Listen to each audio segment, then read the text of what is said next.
The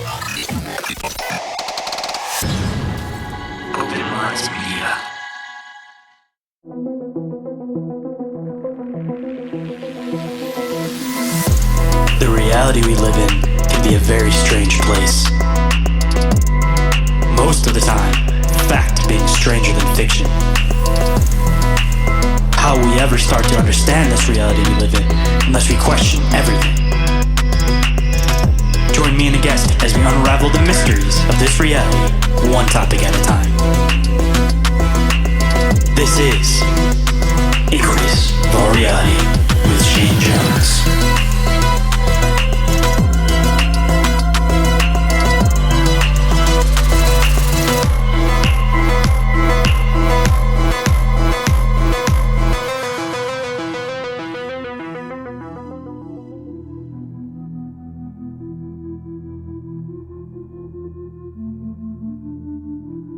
What is up, Inquirers, and welcome to the expansive, deep, open-minded conversation. I'm the one they call Shayn, and today for you guys, we're going to be diving back into the paranormal realm with today's guest's personal experiences and some of the cool stuff that she's dived into along the way with some of her research for her show, and she even suggests a weird theory that pertains to West Virginia and all the high strangeness going on over there. But before we get into this fascinating conversation, we just got a few bits of news and updates. First and foremost, if you guys didn't catch it on the last episode, the Open Minds Media Discord is back by popular demand. So if anybody is interested in joining that community, having some awesome conversations with some like-minded individuals, and growing up a family over there, you guys can find that link down in the show description. Got a lot of exciting stuff coming that way, and it's all thanks to Chris from Conspire Theory for throwing the idea to bring it back. I didn't realize that so many people wanted it, so it again is back by popular demand. And because I keep forgetting to promote it on this end, if anybody really enjoys this show, but you want to get even more content and in a little bit of a different form pertaining to deep dives and our own research, you guys can also go and check out my other show, Bizarre Encounters with Shayn Orin, of course, available on all podcast platforms that you find this show on. And if you guys want to find more information on that, you guys can find that down in the show description. And if you guys are interested in possibly winning a free t-shirt, you guys can go and fill out the 10-question survey that I have. I would really appreciate it. I would like to collect some of your guys' opinions on what you guys like about the show, what you guys might not like about the show, and make it so that I can keep growing and expanding the show because, again, your guys' opinions go a very long way. So if you guys would like to win any t-shirt of your choice off the Open Minds Media merch store, the link for that is available down in the show description. And just one last thing before we get into the show. If anyone is interested in being a guest on the show, sharing their experiences or encounters, or contacting me for any reason whatsoever, you guys can do so through email, which is inquiriesofourrealitypodcast@outlook.com, or you guys can text or call the Open Minds Media hotline. That number is 313-364-1551. Doesn't matter how you guys get a hold of me, just get a hold of me because I would absolutely love to hear from you guys. And if you guys would like to catch the show live, you guys can catch it just about every weeknight around 9 p.m. Eastern Standard Time. But if you guys want to get a show schedule for that, those are always posted on Monday across social media. So make sure that you guys are following over there to get updates. And if you guys want to make it even easier for yourselves, when you guys subscribe to the Open Minds Media YouTube channel, make sure that you guys hit the bell notification up in the corner, and then anytime we go live, you guys will be notified of it. And every single thing that I mention is all available in the link tree, which is available again down in that show description. And with that, let's get into the show.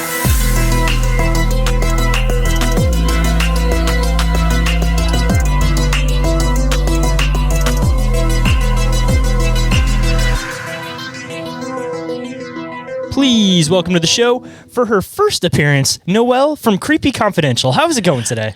Sup, creeps. It's going fantastic. I'm very excited to be here. It's like new adventures. I love it. Talk about new adventures on the flip side. I spent all last week being sick. So this week is actually my first time recording in like a week and a half. So this is my first show back in the run again, actually feeling a lot better. Got it? Yeah, that's what I'm hoping, at least. I'm full of spunk. I'm ready to go. I mean, after having food poisoning, like that'll knock you out for a while, but it refreshes you for the show for a minute. So yeah. I think everyone's been there at some point. If you haven't, you're very fortunate. The aftermath's almost worse than the actual thing, though, just because, my body felt so beat up for like a week and a half. For like, I couldn't move. I couldn't do anything. Like, I didn't want to record. I didn't want to do anything. Like, it was bad. But besides that, of course, today we're here to dive into some of the stuff involving your show, some of your experiences, and you mentioned a theory that you wanted to kind of get into a little bit farther in the show. But a good spot to start off for anybody that may not be familiar with who you are, what you do, and what Creepy Confidential is. Why don't you let them know a little bit about yourself and a little bit about your show? So my name's Noelle. I am the weirdo Wisconsinite host of Creepy Confidential. I talk about cryptids, cults, conspiracies, and otherworldly creepy. My first love was the paranormal, but I've always been a creepy kid. I started off libraries, reading books. I could not get enough from like little wee creep on, and finally got to the age where I could afford to build my own library. And then I couldn't keep it in any longer. I had to share the information. I know I was scoping on your office. I was like, ooh. There's so much like packed in here that I don't think I could fit one more book on the shelf. So I'm starting like a mini library right over here. And then one over here. And like it's stacked up on top too. Like you can't even see all of it. Like I need to get another shelf. I started just putting like plushies in front of the stacky mess of books so that you can't see, because my brain can't, handle that they're not organized yet. I got them semi-organized at least. At least it's like per shelf, and I'm like, all right, this is UFOs, this is cryptids, this is paranormal. Like it's by shelf, but they're shoved in there. Past that, it felt fantastic though. So I'm like, nope, I want cults. I need to go to this shelf because I have another whole thing over here too. Man, if I had more space, it would just make life a million times easier. Like I agree. You can never have too much room for books or physical media in general. I will never tell anybody that I've won the lottery, but there will be signs. I'm gonna have one of those libraries, like the Victorian age libraries, where I gotta have the little sliding book nook to get around it, but it'll have the little watch out spot where I can sit and read. I want the library that the Beast had. Give me that. But all creepy subjects. Actually, another one we want to throw in here. I don't know if you ever read this series of unfortunate events when you were a kid, but the Judge's Library, they talk about in the very first one, where it's like multiple stories and it's all like split up into specific sections by like exact things. Like these are recipes on this thing. This is recipes on this thing. That's the library I want. And those descriptions of libraries in books, like live rent free in my brain. How I have made them. And if they're not that way, I don't want to know about them. I just want the contents of the Library of Alexandria and the Vatican Library, but in that context. But my stuff, yeah. That is me. And now my hubby knows that I collect books. And I have some that you can't just get from the store. Like I've had to find them. But now he'll come home with like an offering. He's like, I have found you some books. And they're like creepy. They're like paranormal stuff or alien stuff. I was like, oh. This is so great. I don't want bags or crap like that. Give me books about weird stuff. And even if I don't read it right away, it's still a reference book. Because, I mean, when you're doing research, those reference books end up doing more than the bigger books do. Because the bigger books are always fantastic, like being able to read through them and everything. But when you're trying to do some research and you're able to just pull out a book and go, all right, index, all right, here. Here we go. Uh-huh. You're like, I don't need 1 through 90, but page 92 is where I'm going. But one day I might need page 1 through 90. You never know. Right. And she's going to wait right there for me. Those are always the fun ones because you never know the context until you're looking for something. Then all of a sudden you're like, wow, I had a book that had like 6 chapters on this and I didn't even realize it. The whole time. And I'm a library nerd, as I mentioned. My collection outdoes the Columbus Metropolitan's library collection of paranormal and Fortean subjects. They have like 8 books on the shelf. Trust me, I count them every time I'm there. And I'm like, how is this possible? So I'm always wanting to donate to them because they need weird books. Talking about weird books, I don't know if you have one in your local library, but I recently discovered this section, at least at specific libraries that go farther back and they've been like older libraries. So down the street, we have this library for the city that started in, I think, like 1870 something. But it has the section where it has like all the books that you can't check out, but they're all books that are like previous to like 1900, where you can go back to like almost like handwritten tales of like Native American tales from the store or from that area, handwritten tales of families from the area. Like I recently discovered that at my library, and I didn't even know where to start because I was like, all right, now that I know this is here, now it's like, all right, now I need to start looking for specific things and start taking pictures of this stuff because I was hoping I'd be able to take, at least some of like the Native American books home them, but once I started looking at them, I'm like, yeah, no, these are handwritten. I can't take these. And I hate it when I look in there because the Columbus, Ohio, it's huge. This is the capital. So you go to the big metropolitan library, third floor over on the right is their whole like antique archives. They have their own paranormal section that's there.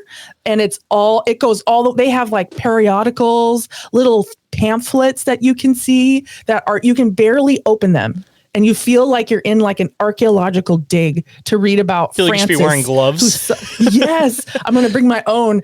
Francis, who saw a ghost in her pie, cabinet back in 1855.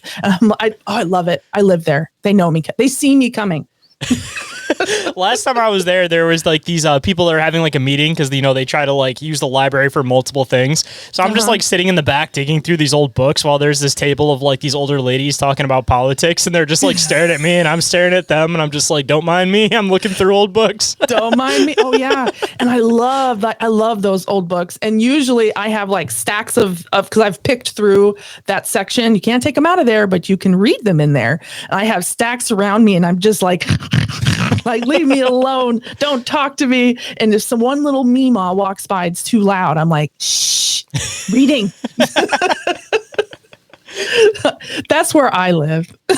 I just recently discovered that, so I'm sure that I'm going to be there too, because at least the ones that I've been going to in my area, because I'm one of those people that I go to every single library that's in the county that I'm able to go to and actually check books out at, and all of them are relatively like new in my area besides this one, so it's like this is like a new fascination for me that like I knew these sections existed, but I couldn't find one like close enough to home to start researching some of this stuff, and they're everywhere. See, I was inspired by diving into some old Detroit folklore of like the Nine Rouge and everything. So like I was trying to find farther back stuff. Yeah. So it's how far back can I go? Exactly. Like I'm inspired now. Like I want to know the true history of Detroit, because it's one of those cities that it's like, everybody kind of has their idea of Detroit. Everybody like knows the way that it's kind of fallen into, and what even it is now. Yes, exactly. And even like when you start diving into like the local history, it's kind of like it's a very African American city, and that all kind of started back in like the 60s. So it's like all this history that you really hear from Detroit is like 60s and on, and you really don't hear much besides that, because that's not like the focal point of the city anymore. So like my new fascination is diving back into like the settlers that were coming here when Detroit was one of the biggest trading ports like in the country, and it was this like area where it's just all fur trappers, the French, the natives, like everything. It was like a big giant hub, and it's just like when you're living in the area, it's like you completely skip over all this stuff, because again, it's like everybody cares about the civil rights stuff when it comes to Detroit, because that's what we're known for. So it's like that was a big deal. The city's forgotten previous to the 60s, and it's like it's fascinating that like Detroit was founded in 1701, and that's something I recently discovered, and I was like, I didn't even realize the city was that old, and it's burnt down multiple times. So it's like now I want to know all the true paranormal stories of this area. I want to know more about the Nine Rouge, the Native American legends of the area. It's like, I've had enough of just what the history the city wants to teach you. I want to know farther back. I want to go to the 1800s, 1700s. Tell me where it started. Yeah. And that, speaking of the fur, it's so funny you brought that up. So I'm from Wisconsin, and that's pretty much where my whole family's from, but I did that whole DNA thing, and it took a couple times, and it eventually showed me those fur traders you mentioned were all kind of in that area. And I have an actual like fur trading clan that I came from, and I started researching about that area. That's so weird that you mentioned that. Was it French by chance, just out of curiosity? Yeah. French Canadian was like my area. It's kind of weird to think like the United States, when you're thinking about the United States starting off, like everybody's main ideas is like the English in particular. And you don't really get too much into like the French unless you're from like certain areas, and you don't realize like how much of the way the French specifically with fur trading like opened up like the corridor to go this way. It's like all the English were settling, they were colonizing, they're all on this side, but it was the French that really started like the push to really start getting out into like the United States doing something. So it's like hidden in the history that most of the time you think about, again, England, but you're from Michigan. I'm sure it's probably the same for your area. There's a lot of like French words that you forget are actually French words. Like Detroit is supposed to be Detroit, but you completely skip over it because you're so used to hearing Detroit. It. Yeah. We're like Detroit.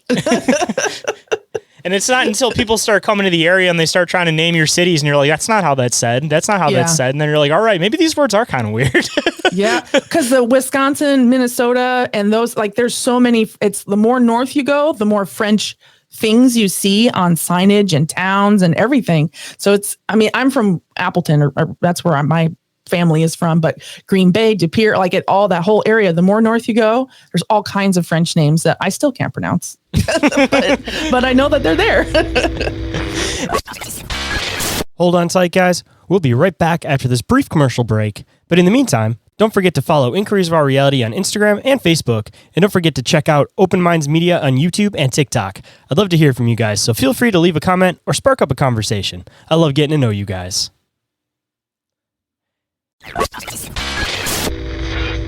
And now back to the show.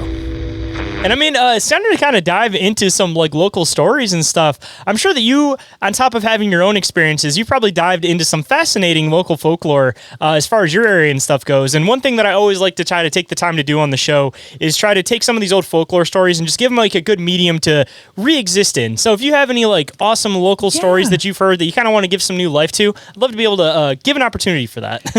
So it's so wild because I grew up in Wisconsin, and you always hear kind of about the local things. But like at 19, I was gone. I've joined the military, and I grew up in partial there. Well, not grew up, but I was stationed in Charleston. Then I was out in Washington. So I got to experience all these different kinds of stories you hear about hauntings. And it's so strange, the time period from which you collect these stories. Like Wisconsin, it's back more Edwardian era. You hear like late 1800s, early 1900s stories. And there's a cemetery, big Riverside Cemetery that's there, and specifically in Appleton. And there's a story, I think it's Mary Blood is her name or something to that effect. It's been a while, Got so an my awesome brain's name. a little foggy. Yeah. and they say like her grave bleeds and that they see her by the grave. And it's like this long standing story, and people are constantly looking for her.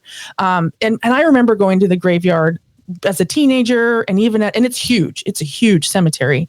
And now it's kind of been debunked that the grave actually seeps these colors because of the stone that it's made out of, and that Mary actually didn't die a horrible, violent death by her husband, So it's, unfortunately, my like favorite ghost story was kind of debunked as when I got older. So that kind of wrecked it for me. So I think Charleston, South Carolina is one of my favorite areas. I was there for a little while, and there it's more like Civil War era. You start to learn about the Civil War era type stories. And there's I believe it's a colonel or a general. He was stationed at this hotel in downtown Charleston. It burned down, and now he haunts the hotel, but when they rebuilt it, they built it at like a new level. So he looks like a ghost that only goes from his knees up. It's a crazy story, but they have pictures of him. Like you can find, I'll say of him. I hope, again, I'm old. I forget things. And that's probably one of my favorite stories. I would love to go back to Charleston now as a paranormal investigator and really dive into that story. I'm actually speaking with there's a group down there, Stories in the Cemetery. And I'm like, tell me about this, because he does haunt investigations down there. And that's probably one of my favorite pieces of lore is like, here it is, this military man who was using the hotel, and now the building burned down. They rebuilt it just shortly thereafter, but now he looks like he has no legs. This is one of those stories, though, that you see it everywhere, that it's always Civil War people, and it's a perfect example of the whole residual haunting idea, that a building gets destroyed, and these things are just reoccurring. They're just replaying these same things in the same locations, same spots as the past. Mm-hmm. And I've had endless people on the show that have told stories about Civil War soldiers going into where a fence was, where at one point there was a pub there that all of them used to go to. Other ones where it's things with like the floor, like you mentioned, that, there was like a step that went up into this area and then it went out into this other platform, and they'll see the ghost like walk down the hallway and then take like 3 steps up into the air and then just walk the rest of the way down. And like the old carriage steps or something. Yeah, like they exactly. think the carriage steps are there. Yes. And I think this is I love talking about this in my Paranormal 101 lecture, not to plug it, but this is like one of my favorite things. There's a difference between like stone tape theory and place memory. They're both pseudoscientific. I get it. They're not 100% scientific backing, blah, blah, blah. But you have, yeah, right. You got to throw the ideas first, and then eventually they're going to start to stick. But those have been sticking around for a while, so it's only a matter of time. So it's only a matter of time. So where you have like stone tape theory, which is like, limestone, crystal, things like that. It's certain metals that hold on to things. But then you have like the original idea of that was place memory. And that was where a place had a memory because of what was there. And it's just so wild that something like that proves that's indeed what we're seeing is a residual. The place has a memory, not the item. So see, and there's 3, like you mentioned, there's the 2 different methods of either one, it's something with like the stones or just the area itself that it gets like attached to that. There's the other theory that has to do with like the magnetic frequencies in the area that it basically will like record almost like how a tape does.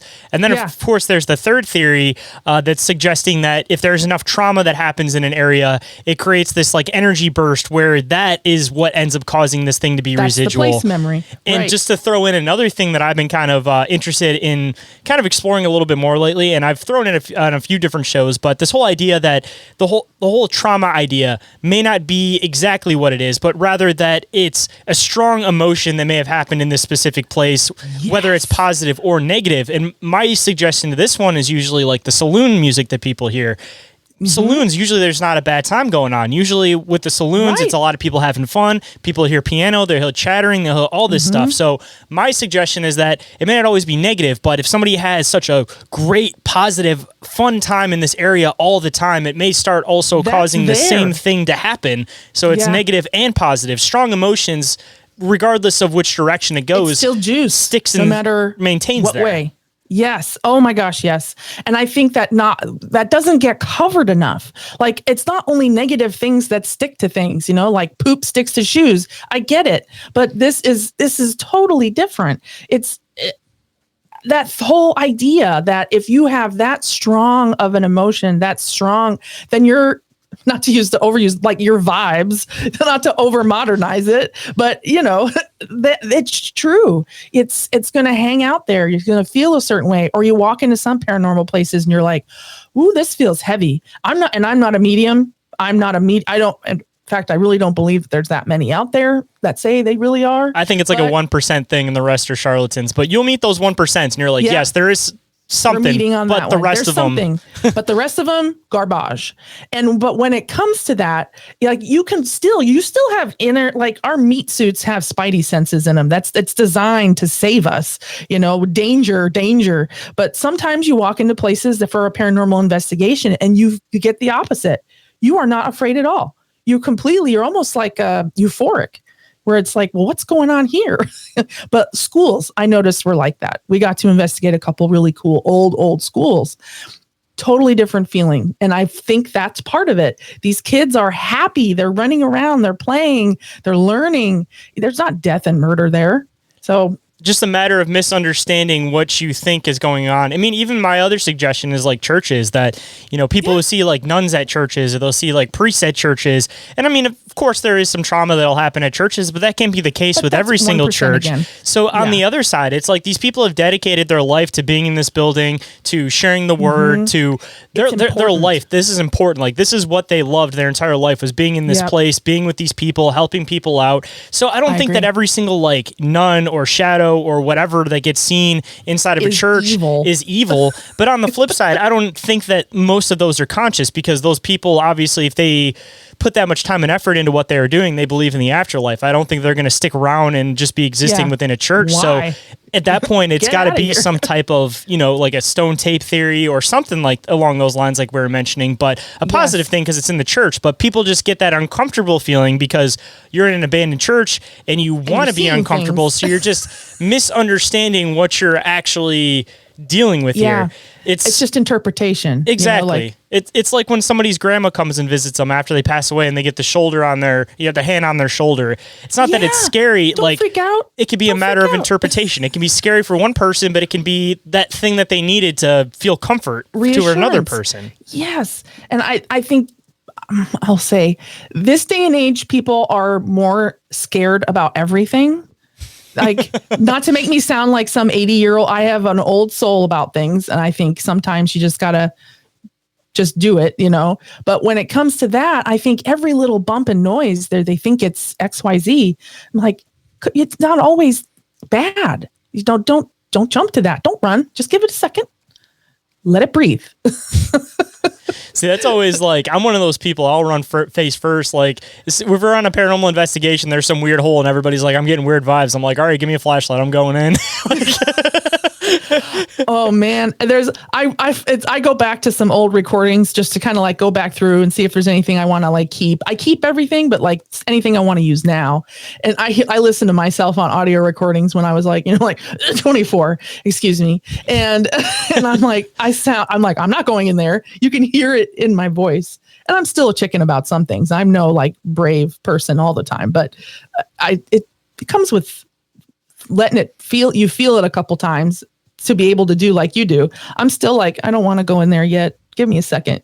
See, I'm looking for a reason to get like slapped around by a ghost, because I'm one of those people that's like, I research this stuff, of course, and I want like good, solid proof. Like, I'm not going to sit there and I'm not going to be like, all right, come and mess with me. I'm not going to like call to things like that. But that being said, I am going to be the first person that goes into a creepy room, because the worst thing's going to happen is I get slapped around by a ghost. But at least at the end of the day, like, that's proof in my head, like the ghost isn't going to kill me. Like, I'm not afraid of the ghost in that aspect. Like I said, the worst thing that you see or that people experience on paranormal investigations most of the time is, getting scratched, this or that, or, an attachment, of course, but that's like a whole other thing to deal with. But there's not anything that's going to like end your life. So it's like, let me go in there. Let me prove to myself that there is something going on here. Like, I'm not going to be a coward about it. I want to see it firsthand, you know? The problem is now in modern day, we've had all these scary movies that depict what it's like to see an entity of some kind. And it's like super bad. Blood, guts, gore, you die.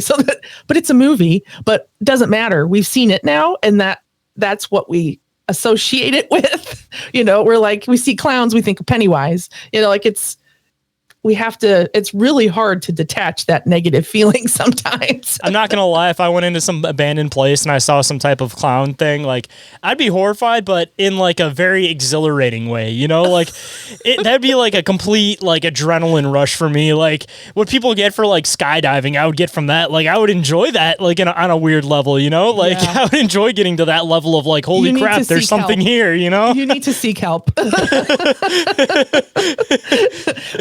You're gonna pay a lot for the help, but you need help because that's not right. I mean, hey, a spade's a spade, and I'm calling it. You need mental assistance.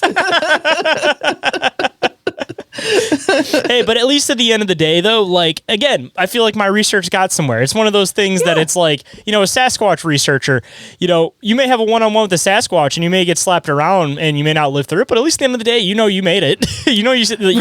That there was something to it. Gates, you're like, hey, I got it. It was right. At least there was something there, It's kind of like even the UFO abduction thing, Nobody wants to be abducted by a UFO, but if there was some type of like, all right, here's your opportunity to get abducted. I feel like most researchers would be like, maybe I'll try it. It depends on the how. You hear all these weird stories about what happens and where on you things happen. I'm like, can we do it some other way?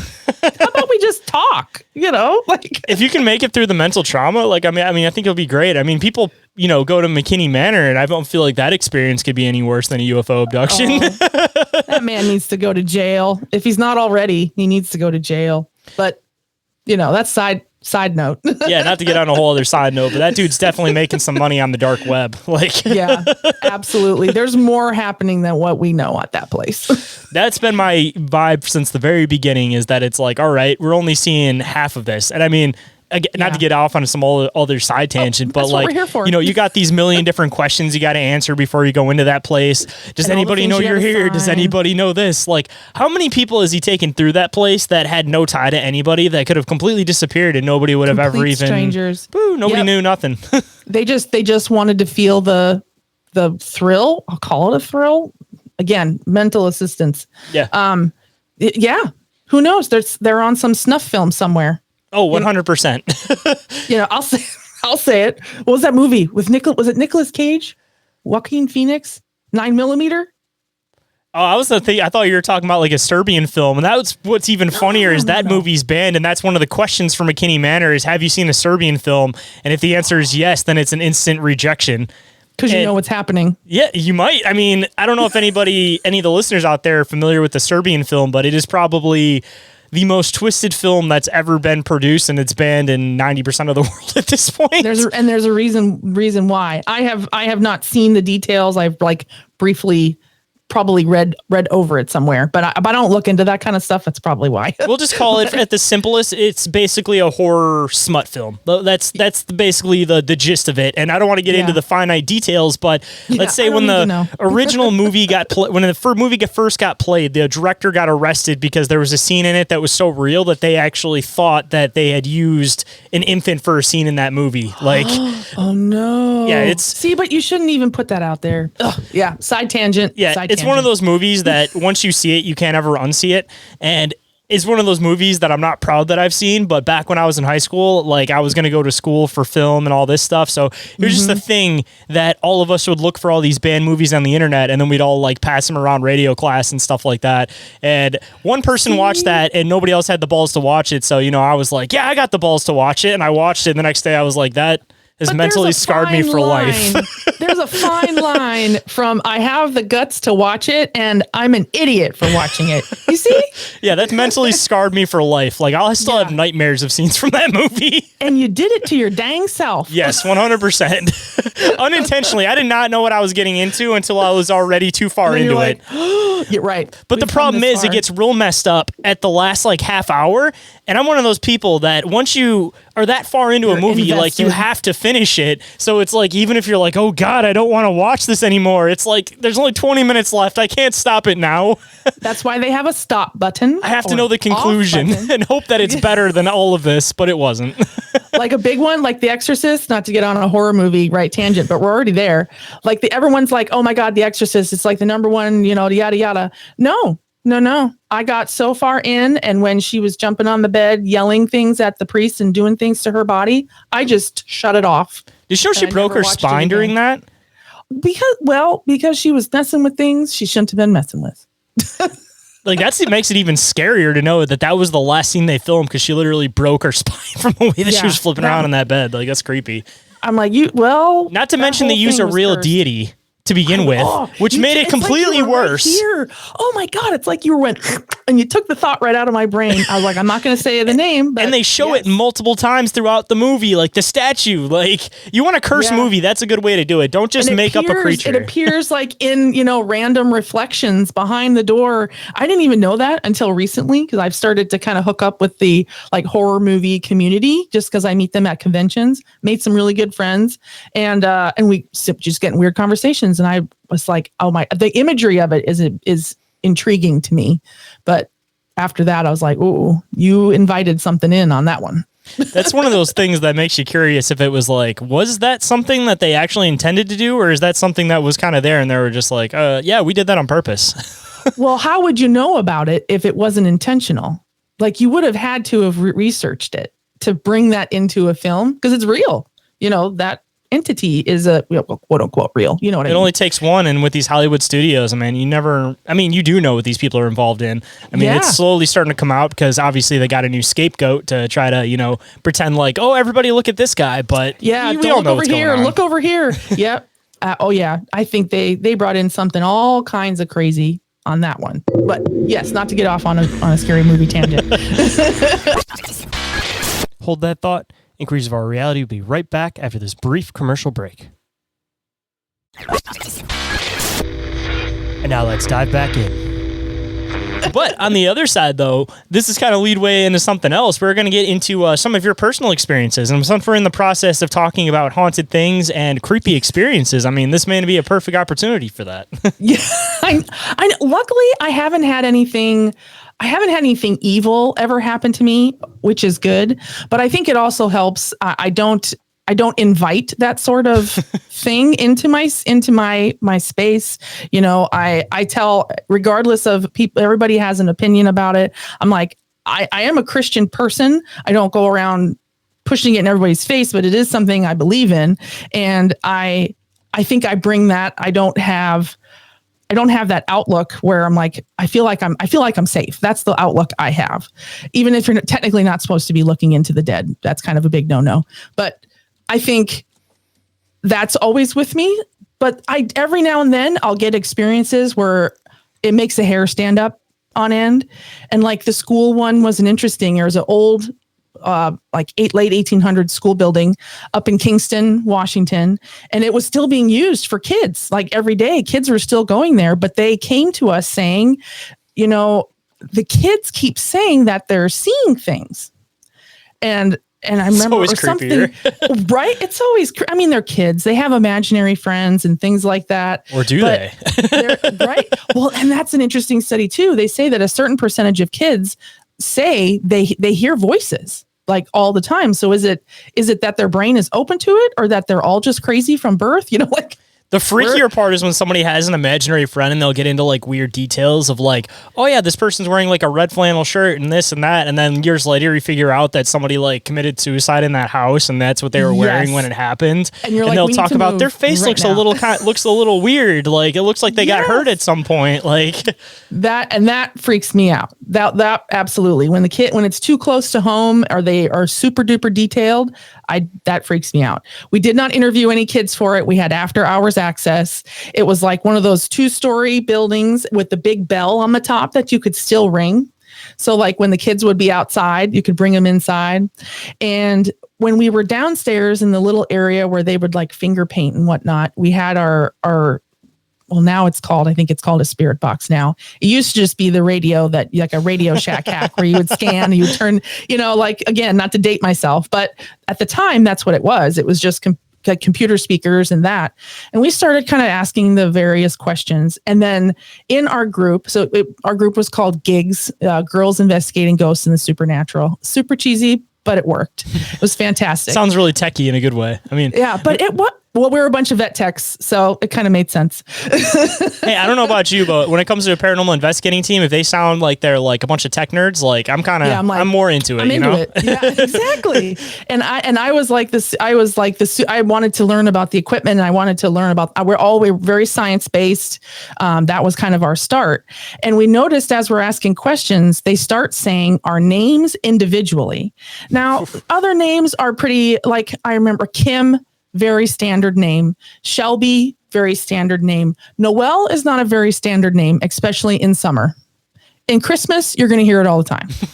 But in June and July, you're not going to hear it come across the radio. Christmas in July? Right? Maybe they were doing a little Christmas in July. Yeah, that's cool. And that was kind of to start it off. We started it downstairs, just basic, asking some questions, trying to get the juices flowing, you know, get the frazzles off a little bit. And we set up equipment and nothing really happened in the remainder downstairs until we went upstairs. And this area was kind of a storage area. They had paneling on the walls in one room, and one of them was just a big open cavern that had an old chalkboard in it, like for probably when the building was originally put up, had a chalkboard in it. We had a motion detector downstairs with a static camera.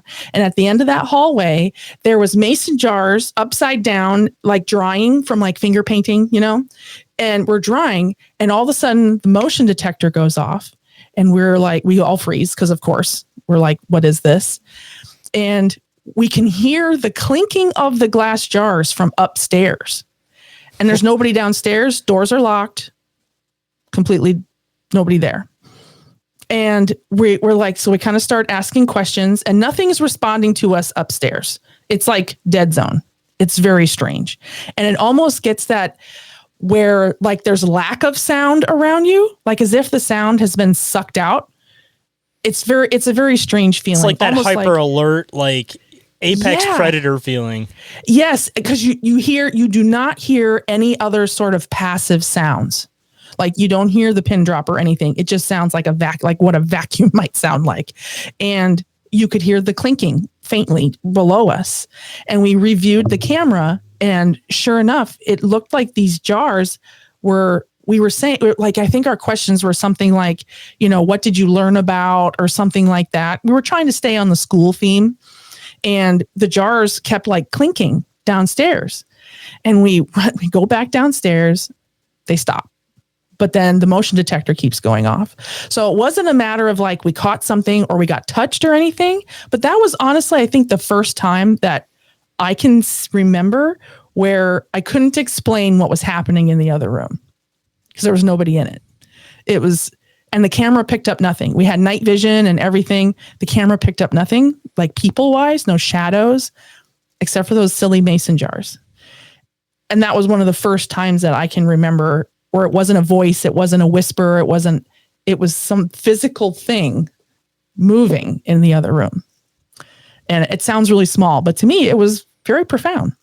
That's one of those things, though, that it sounds like it's so just minuscule to other people that aren't actually there experiencing it. But when you're actually there, that's like some of like the creepiest stuff, though, especially if you're in like a room where there's not air movement, there's not things that could have been shifting around. Like I've talked about my experience with this a few times on the show, but I was, exploring this abandoned mental institution, and there was this door that slammed shut on this floor that there was no broken windows, like nothing. And we tried to open it back up to see if it would slam. We hung out for a while, and like nothing happened. Nothing slammed it that hard. So it's like when you're in these weird areas where there isn't a possibility of like other outside forces causing these things. Like it sounds so minuscule to other people, but like I said, when you're there, it's just like there's no other explanation for something like that. Correct. Exactly.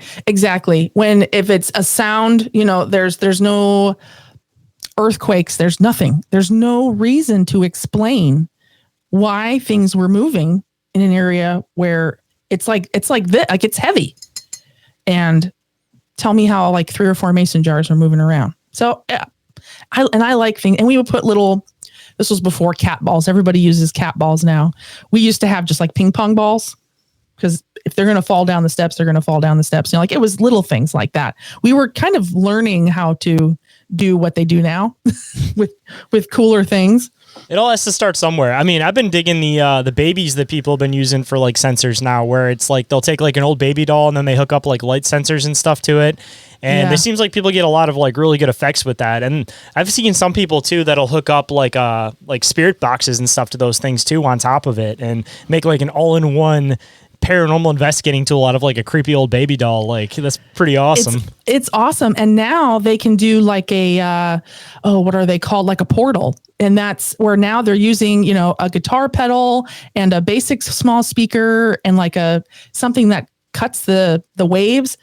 They're like making their own. I love it. It's science. I love it.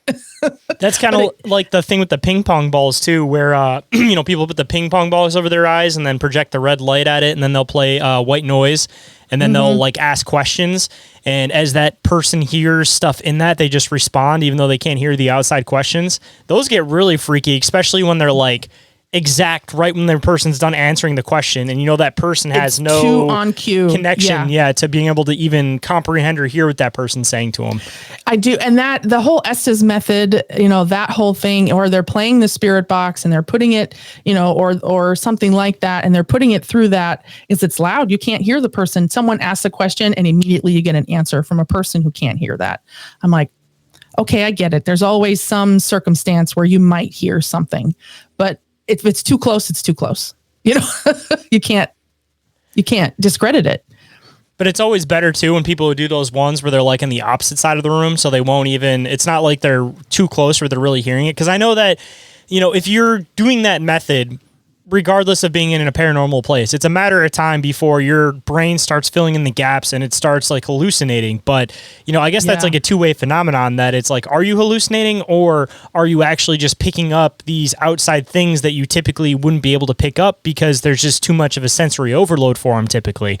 Like it can go one of two ways. I guess it depends on, who you're asking. I know that like mainstream science is always going to go towards the idea that, you're definitely, you're hallucinating, but I don't know, like filling in the gaps seems like there's a good possibility to it. Cause I mean, even with like the stuff with like the kids, like there's clearly stuff that's going on like around us that we're just not attuned to. And I mean, even and in a simpler note, I mean, if you just like sit back and you give yourself a little bit of like sensory deprivation, like you start noticing like little subtle things. So like, that being said, for a little bit more on the otherworldly realm, doesn't seem like it's out of the question. Like, whatever this otherworldly realm is, I mean, I don't think it's as, like, pseudoscience as people like to imagine it is. I think, just like with a lot of things, it's just a matter of more understanding of time before we get to a point where we can actually start fully, like, documenting this stuff scientifically. But, till then, people are just going to pretend like it's, hallucinations, woo-woo, blah, blah, blah. It's kind of like, the whole swamp gas thing. Like, it must have been swamp gas. And it's like,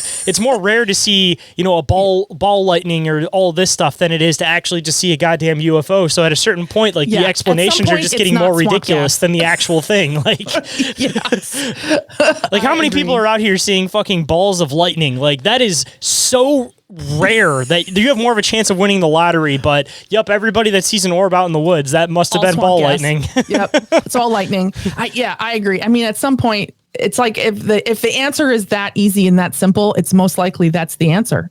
It's that big giant black thing flying around that looks like a human. Must have been a heron. Blue heron. That's what it was every time. I know, I know it was black. I know that it had bright red eyes. I know it was looking right at you. I know that you got like a foot away from this thing and it was flying next to your car, but it was a blue heron and it was white and you were wrong. Yeah. Oh my gosh. Yeah. Mothman. I know. I was like, I have like my notes. If we get, I'm like, well, that's one of the things. It's like at some point it's not a bird. At some point it's not a ball of gas. Like there's the probability of it being something other than that then is now higher. A lot of people in Chicago have a lot of opinion on that. I mean, as far as like, that's just a bunch of blue herons hanging out around Chicago all the time. Yeah. Like, well, they're from Illinois, so. I mean, don't get me started. I mean, Chicago though has some pretty straight up like weird stuff that people just like to breeze over, like O'Hare Airport, where there was like how many 100 and whatever odd people that supposedly saw this UFO over the O'Hare Airport, like the flying humanoids that are seen near Chicago. Like that's become more prominent over there than it ever was in West Virginia at this point. Like, most people associate Mothman West Virginia, but like, for researchers, I feel like we've gotten to a point now where when you think of flying humanoids, like you think of Chicago area now. Well, and it's like a bug light. I mean, think about it. Eventually, these creatures are going to start, aliens or creatures are going to start being attracted to these hubs. Like, think about what's there. It's like a big, gigantic bug light. Not to symbolize it too much. But. I mean, especially the O'Hare Airport, like that place is huge. I don't know if people haven't been there before, but that is a pretty good size airport. Not to mention there's all the different trains that go out from the airport. So it's like, there's not just the airport that has lights. There's like lights that just spread out from the airport. It's a whole, it's its own thing. It's crazy. And it's huge. I just had to run across that airport like a month ago. Little did we know the whole time that we've been trying to figure out the whole idea of Mothman, all he's been wanting is just to get to the light. That's been it. That's all. That's it. He just wants to get to the light. He's not a harbinger of doom. He just wants that light. He doesn't know what he wants to do with it once he gets there. Yeah, but he wants to get there. He wants it. He's like the Joker chasing cars. I don't know what to do once I'm here, but I'm here, and this is what I'm doing. Exactly. I would love it if it was that simple. Think about, I mean, tell us what do you want? Light. That's it. Light and warmth and light. What are all these flying things? It's light, and there's so many different kinds of light. It's like, but we don't know that the specific light that he's trying to get to is actually a portal because he's trying to get home. It's like ET phone's home, so it's a little bit more complicated. But it's simply I'm trying to get to the light. Layers and layers to that type of theory. Don't go anywhere, guys. We'll be right back with that deep conversation you crave. But just a quick reminder, if you'd like to snag some gear for this show, Bizarre Encounters, or one of your favorite cryptids or topics, hop on over to the Open Minds Media merch store for a wide range of designs with new drops regularly. And t-shirts now for the low price of just $15.68 plus shipping. And now let's get back into it. And speaking of theories and West Virginia creatures, this is probably another accidental, really good leeway to lead into the other idea that you wanted to do, because this has been falling into our lap pretty well tonight, that we get going on some side tangent and it leads into the next thing we want to get into. It's like we do this for, our side living. I wish I did this as my full-time job. Maybe one day. That would be awesome. We're on our way. One day. It's just a matter of time. You gotta put in the time and the effort, and it'll happen for everybody one day. I agree. Yeah. So theories. So we were, I'm sure you do too. You come across all kinds of different conspiracy theories. There's some of them that are just so left field, or some of them that seem to just really make sense. And I had never had a chance where I felt like I had kind of formed a conspiracy theory about something. And of all things, I was on my way to a concert in West Virginia, and I stopped at like a Cracker Barrel. I think it was Cracker Barrel. And I looked at my phone and I was like, fun things to do in West Virginia. I was going to, not to name drop, but I was going to Ice Nine Kills and In This Moment.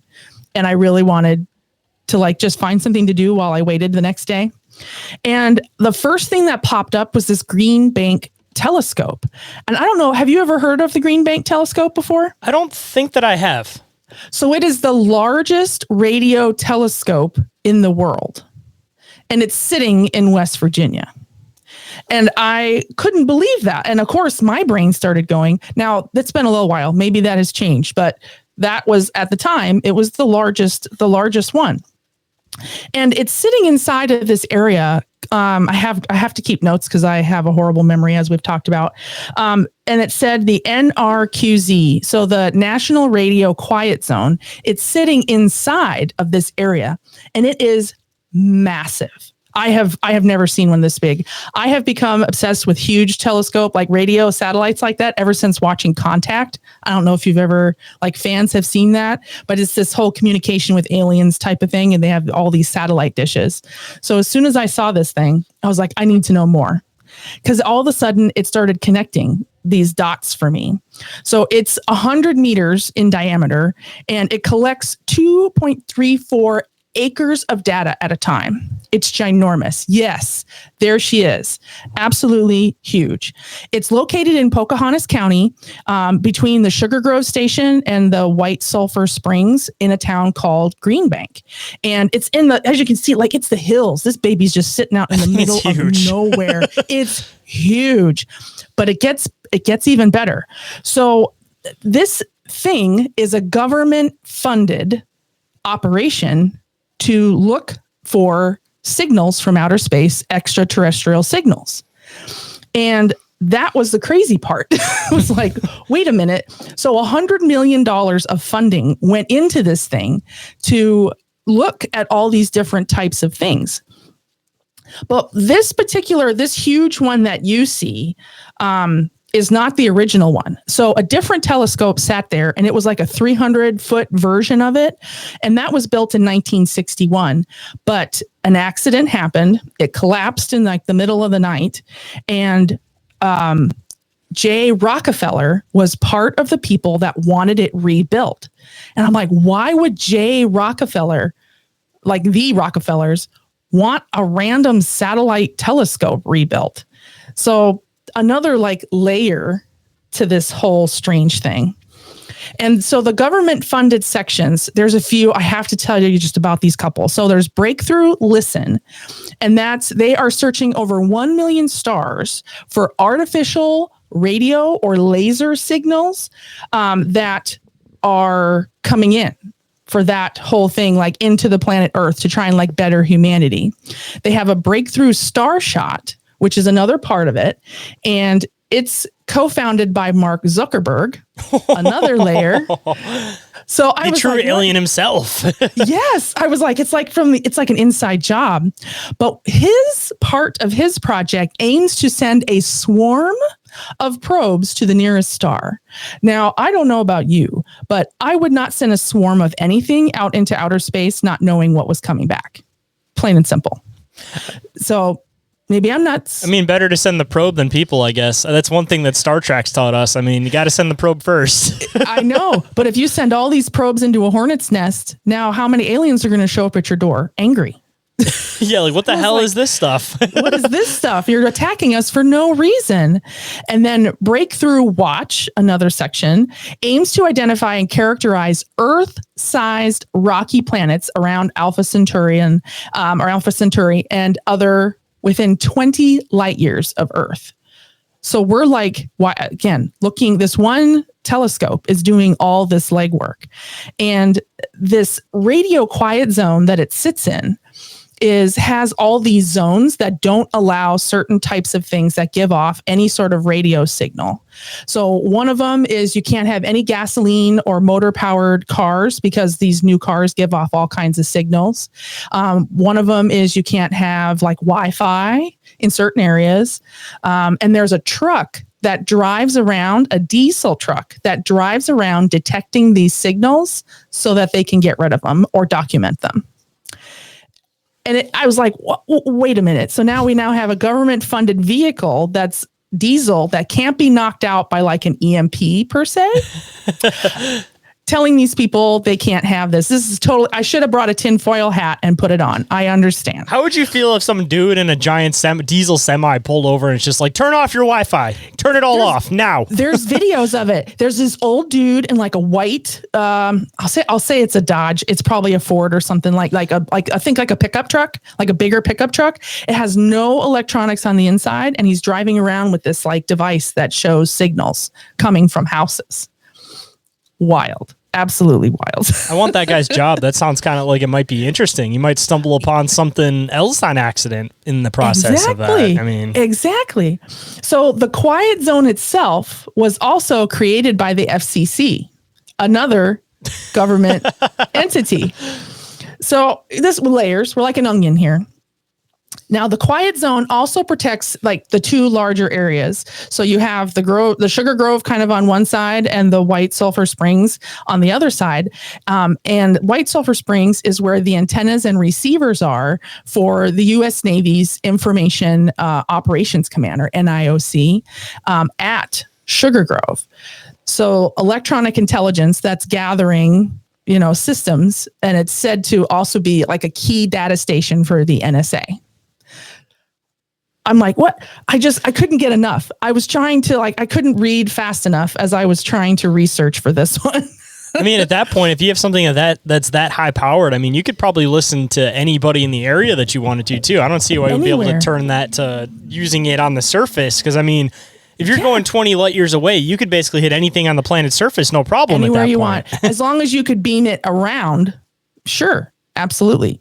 Now, in 1956, Lyndon Johnson and Speaker of the House authorized construction of a $14 million back then, or $135 million in today money bunker capable of holding 1,100 people between kind of beneath that Greenbrier area, right near the White Sulphur Springs area where that military installation is as well. And then within that, there was an Operation Alert. That's what it was actually called. And this was like an annual defense drill between like in the 50s and the 60s.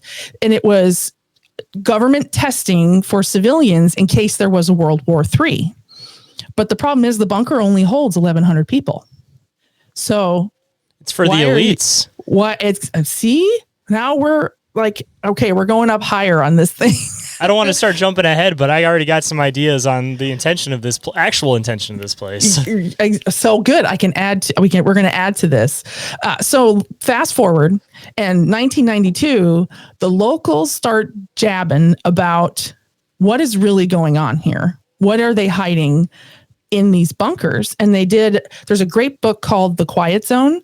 Although it's not like a government conspiracy book, you learn all kinds of things about that area, but they have like some interviews in there about kind of, you can just imagine kind of old individuals having their opinions about it.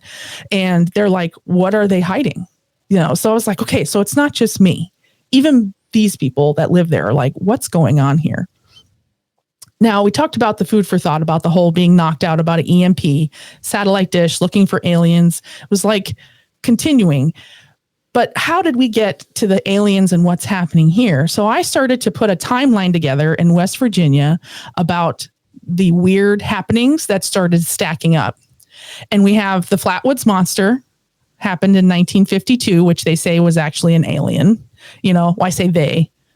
It's possibly that she was an alien. I think it might have been a girl. 1956, they pop up and they start making the National Radio Astronomy Observatory, which becomes the Green Bank Telescope. 58, they up the telescope size. They up it to 150, so they want a wider area. And in 1961 is when they start building the next level up. And now up the road, you have Barney and Betty that happens. It's like a 12-hour drive from Green Bank. And all within this space of time. 1965, the first high signal of noise detection comes in to the Green Bank telescope. And then in 1966, it kind of all pops off. We have the first Indrid cold in both West Virginia and, was it New Jersey? I think it was in New Jersey. The whole Lanulos, that thing. And then you have Mothman that pops up, which people have speculated might also be alien creature. On top of all the Men in Black sightings and stuff too, because the Mothman prophecies, like for anybody that hasn't read the book, it's like Mothman's a very small section. 90% of the book is talking about like these Men in Black encounters. Yep. And that's where that first story of Indrid Cold pops up someplace, like someplace as well within that book, even though it's kind of glazed over, but they talk about him. And then you have the Silver Bridge collapse, which happens in 67.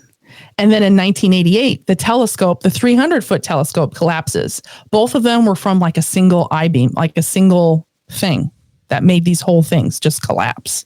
So 30 years seems like a lot, but on the big scale of things, it's not really that much. So this is where my brain was for like the last year. What is your thoughts? You said you had thoughts. Well, I was going to look up where exactly Grafton is in West Virginia and when the Grafton monster sightings were, because maybe that even kind of plays a tie into this too. I think you're right. Because there was more. So there's Grafton, the Wampus Cat, and somebody else. Who am I forgetting? I think you might be right. The Grafton little monster. There's so many of them that are all in West the same Virginia's for monsters, as they say. Yes, it sure is. It's the Appalachian Mountains. That's what it is. I mean, it's like, what's going on in these mountains?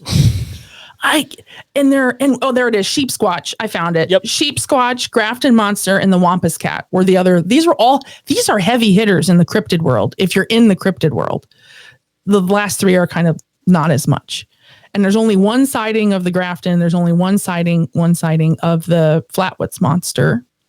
Actually, no. There was one sighting with some kids, and then there was a second sighting with some kids where they wasn't wearing the helmet, and that's with the whole car. Yep.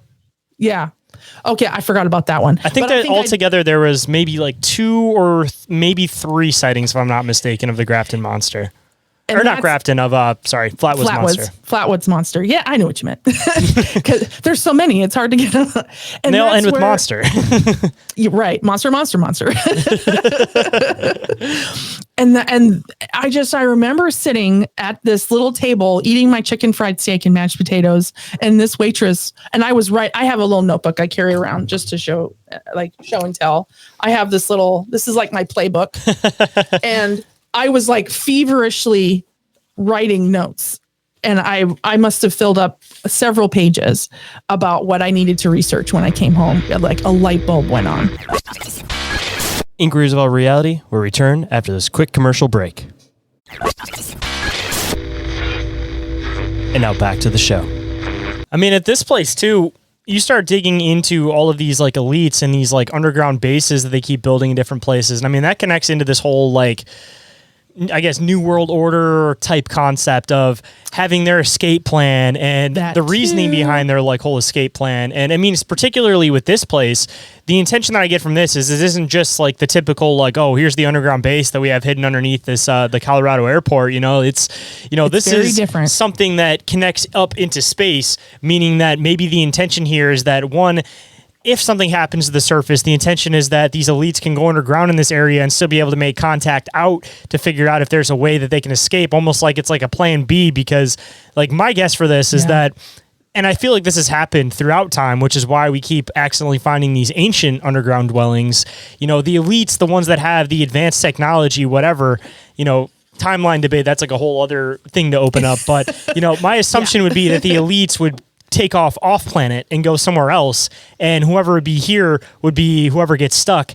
And these underground units were intended to be a backup plan, but if nobody's using them, it's going to be free for all for everybody to try to get into these places. But particularly this one, if anything happens, be it an EMP, nuclear war, anything like that, where like the surface essentially gets destroyed, Toast. this is the place where they can go and they can make calls out.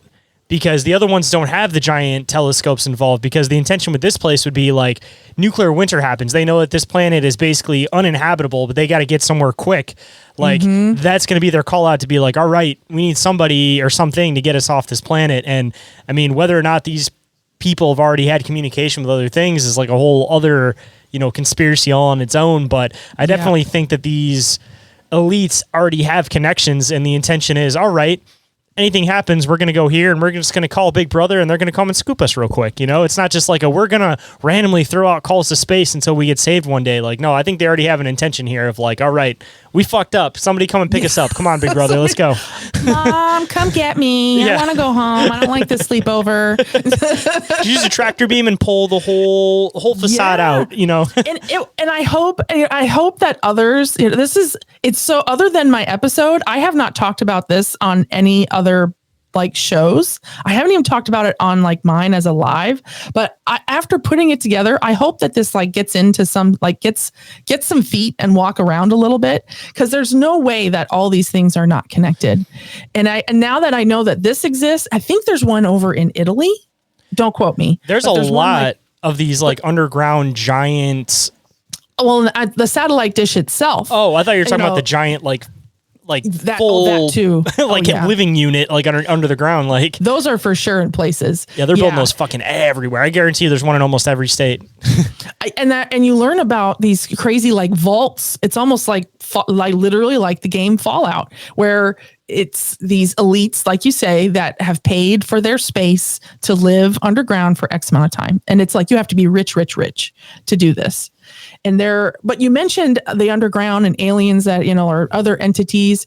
I had Stephen and Leslie Shaw. They wrote a book. Oh, I've had them on a few times too. Yeah, it was a great conversation, and they don't call them aliens. I think they call them like cousins. I think that's what they call them. Yeah, because their theory suggests the whole idea that basically these things are coming from underground and they're our ancestors like that just kind of like diverged from like a different evolutionary path, which is definitely an interesting idea. There's like a cataclysmic event. That's what like the ones that can survive underground or underwater, that type of thing. I know you had another guest on, Chris Holm, and you were mentioning things kind of like that. And I was like, oh my God, it has to do with what I'm talking about. No, yeah, but these I mean, even beyond the actual dish itself, like these bases are like everywhere, and there's all these weird underground places that they're like working on that they're also like hiding underneath these like other government facades. So it's like it makes you wonder if like the original intention was the satellite, or if it was the underground unit and then it was kind of like they just built up from there. Because I mean, even going into like Tennessee, they have another giant particle collider, except they straight up say that their intention is that they're trying to open up rifts to other places. But it's like hidden underneath this like government funding and everything, and it's just like, dude, I guarantee you they have an underground installment underneath that on top of that too. Absolutely, I agree. I completely agree. I'm like, it's layers beyond layers of of funding, and they hide it under these different subjects. So it's, you never quite know where to exactly look at. I mean, talking about even more connecting phenomenon, I mean, I'm sure that you've probably dived into this a lot from different people telling like their weird experiences and stuff about hearing these like almost sounding like there's like trains or something underground or like heavy machinery running underground. Yeah. And it's just like in obscure places. Like I had one person that lived out in the cabin in the middle of the woods and they would say that they would hear this stuff like under the ground. So it's like either one, it's more of these places, again, being built up a little bit of everywhere, or on the flip side, just another crazy thing to think about. I mean, inevitably, if you're going to build these things all underground everywhere, you know, you're not going to, if you're one of the elites, it's not like, you know, Fallout vaults where you're trying to basically run experiments, but, you know, you don't know that, you know, originally going into Fallout, but, you know, the intention would probably be that you want to be able to create like an underground society. Of it. So I feel like at a certain point, it would make sense to almost try to create like, even if it's not like a full unit where you can walk from one to the other, but some type of like bullet train or something that goes from like one to the other, to the other, to the other, all around the country. So, I mean, maybe what some of these people, some of the noises that people are hearing isn't just these units being built, but like tunnel units connecting these things all underground, like all around the country. Oh yeah. Like it's like a transportation hive system sort of thing, you know, like, I read about, I haven't heard any of them that are kind of out in the boonies, but the one I think I read about was in New York, and it was like steam coming out of the ground. And then they saw like crafts actually coming out of the ground. I was like, I would fall over if I saw that. I mean, those might even connect even to go out to sea, because I mean, how many stories do you hear about all these like UFOs coming up out of the water, like all these underground or underwater bases? I mean, if you had to be underground because of like nuclear fallout or something like that, for example, like you could probably still travel within a ship or some type of something, even if there's something wrong with the water, like underground. So, I mean, even within these cave units, I mean, they could definitely let out into water, and then those might even connect farther off into the world. Like the whole intention could be that you could basically create this entire means of being able to travel without actually hitting the surface. Like you're either staying underground or you're staying underneath water to some extent. It's so wild. Like but the closer, I think, not the closer, the more like we travel, like every single day, and you see all these places in the world that have different weapons, or we're messing with things like, you know, colliders and all these. Eventually, something's going to go kaflooey. It's eventually going to. I hope I'm long gone. I mean, even if all these nuclear weapons are what they quote say that they are, we've gotten to a point now where it's not just like, oh, I have a bigger weapon and I can blow up the city. It's like, yeah, if I blow up this weapon, it's going to blow up the entire planet. And it's just like, well, not blow up, but it create like nuclear winter where you're going to be in unlivable conditions no matter where you are on the planet. So it's like you hit a certain point with these weapons and it's just like, why did you even create this? Like, what's the end result here? Somebody pisses you off, you release this weapon, and now you can't even live on the surface? Like, is there even anything to it, or are you guys at this point just trying to play this game of like who's got the biggest one in their pants? You know, like nobody actually has anything, but they're just saying, "I got this, I got this." Thank you. It's like the thing from Russia they were talking about a few years ago, where they had this sub that could supposedly like make a tsunami, but the tsunami was going to be like a nuclear wave, but they're going to test it out here and they're going to test it out here, but nothing ever happened with it. It's like, all right. You know, I have a hard time with Russia considering nuclear propulsion on, you know, American vessels versus nuclear propulsion on Russian vessels. All you got to do is watch vintage movies to find out how the Russians were doing it. But it's like you couldn't even figure out how to make a closed system to not have coolant flowing, like nuclear coolant flowing through your vehicle. The Russians were struggle bussing on that. And that was modern. They're still letting their subs just sink if they have a problem. So, I mean, on the flip side of it, though, if you ain't got safety protocols, you can see what does and what doesn't work. I mean, right. Like that's how we should not do it. I see all kinds, or I'll just read about, you know, things that happened like when U-boats were around, or like I remember watching U-571 with the whole nuclear subs and whatnot. And I was like, oh my God, they're idiots. So I'm sorry. The only one that ever really worried me with their technology, and I mean, it could be partially propaganda, but on the flip side of it, they were definitely diving into a lot of occult stuff. I mean, the Nazis, I mean, people are talking about all these schematics, and obviously you had Operation Paperclip, which has been completely confirmed that they were basically playing I choose you with all the different Nazi scientists, because they clearly had really privy information through diving into all these like occult means of things. Like if there's any scientists that I would have been worried about, it would probably be them. And in all fairness, like Russia may have been struggling at one point, but I'd guarantee you they got their pick of some of those scientists. So I mean, who knows where they could potentially be at now with some of that stuff. I mean, oh yeah, or at least I guarantee it. There's behind the scenes. I guarantee it. There's things behind the scenes that they're keeping quiet because of how things like how the whole World War II thing went. And we got to learn about all kinds of things afterwards. Once we could go through there and see who they had on their team, quote unquote, it was like that should have been a rude awakening, but I guarantee it. They just know to be quiet. I mean, it's a pretty good propaganda in all fairness if you make it look like all your stuff is minuscule and doesn't really work that great. I mean, it seems like it might be a tactic to make yourself look weak, but on the flip side, you know, people underestimate their opponent. Next thing you know, you pull out the big guns and everybody's like, oh shit, we were not expecting to deal with this. I mean, right. It doesn't seem like it's that far off of a ploy because you never want any other government to know what the extent is of your technology. So if you keep throwing out all these, you know, oh, it's a dud. And when you have that one that works and you know it works. No, it's not. Yeah. Like everybody's like, oh, come closer. You know, we ain't got to worry about this one. And it's like, all right, funny right. do you know? Kaboom. Here comes this guy. And that's why I hope that aliens back to, you're talking about the aliens or cousins or ancestors, however, whatever they may be. I hope that they are smart enough to just stay away. Because humans are going to end themselves. Or diffuse it. I mean, depending on what theory you get into. I mean, I've always kind of wondered if their interest in when we start messing with nuclear is because it's something that creates a ripple that goes into other realities and other dimensions. And if these things are living like, even in another place, if they're living on our planet but in another reality and we're creating some type of like nuclear ripple, I mean, that could be affecting multiple dimensions without us realizing it. Like we're only looking at our dimension, but things are coming like, all right, man, you need to stop because you're messing with our stuff now. You guys can blow each other up with napalm in your reality, but now you're messing with ours. So stop it. Stay in your yard, but now your other stuff is now coming out of your yard. Damn primitive apes have weapons that they should not have. Yeah. Somebody take the weapons away from the hairless apes because they don't know what they're doing. You guys could create infinite power with this, but instead you guys are just trying to see how big of a boom you can make. Like, yes. I'm pretty sure Spider-Man had a quote about that. I think we're throwing that great responsibility right out the window. Kind of ironic how one of the greatest quotes when it comes to most political things comes from a comic book. Isn't that? I agree. And usually they naysay comic books or talk down to them like, yeah, but we've had some good words to live by many a superhero.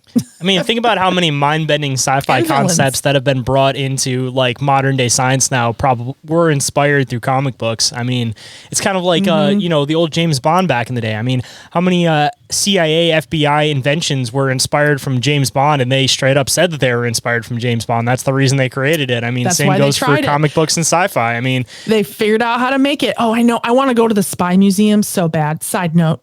Because they show all the this was something crazy. I'm drinking tea, but really there's a notebook or something.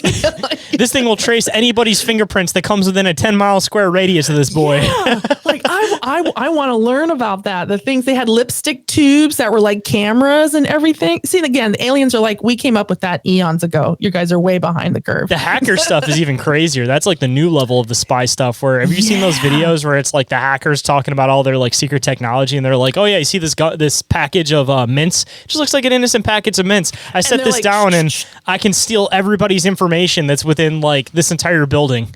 Like, because I can access everybody's phones without them knowing it. Or, oh, you see this little cool thing that looks like a lighter? I flick this, and now every single person's phone's dead within the half-a-mile radius. Gone. It's like, it's like an It's literally like a little mini EMP. Like it's the hacker stuff's crazier than the spy stuff now. Like, yeah, because I know that stuff is so it's archaic in comparison. But I figure I watch what people are doing. I try not to put on my tinfoil hat all the time. But yeah, if someone has like a little pack of gum or those little mints with the flip tap, I'm like, there's something in there. I'm not gonna lie. Every time I go to an ATM or anywhere I scan my card, I'll try to like stick something on the edge to see if I could pull it up a little bit. Just to see I do the if there's same. like a scanner or something on it. Gas station. I'm out there tapping on it and pulling on it. It's good to be aware. You just can't freak yourself out by being like way too aware. There's this whole psychology concept that it's the colors of Colors of Awareness, I think is what the name of it is, but it was written by this like general where he basically talks about like the colors of awareness and like the colors that you want to stay in. And the whole idea is that like everybody wants to be within the yellow or within the blue or within the green, but you end up going into the yellow because the green ends up being this idea that you're aware of your surroundings, you're paying attention to everything, but you're not freaking yourself out to the point where every single person that walks by is like a threat. Where when you hit yellow, which is where most people exist that are like aware people, you think you're in a good spot, but you're actually giving yourself like more anxiety than you need to because you're deeming everybody as a threat until they're proven that they're not. Like it's a crazy fascinating concept about this whole idea about the color coding again of being like levels of awareness that you want to be aware but not too aware. Aware that you know everything happening around you but not aware enough to the point where you start causing yourself to be paranoid.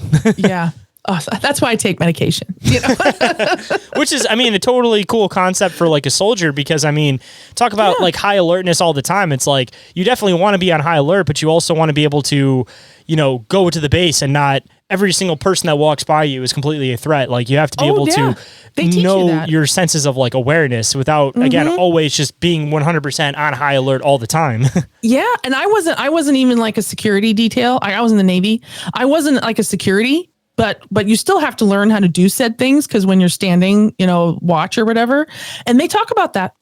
Believe it or not, they talk about that. About like how you can't sit there and like stare down a general because you think they're trying to pass something by. Like you got to relax a little bit, but you still have to be aware. If their shoes aren't the right shoes or if their belt isn't the right belt, an officer's not going to do that. Like something as simple as that. You got to know what to look for. It's like you were saying with like the gum thing. You don't want to be freaked out of every single person that pulls out a gum pack. But if somebody pulls out a gum pack, you see a light click on and then they touch something on their ear, then you probably know that there's something weird going on there, You're not going to steal anything from me. This phone is only full of cat videos and weird alien pictures. People speak more with their body than they do with their mouth if you pay attention.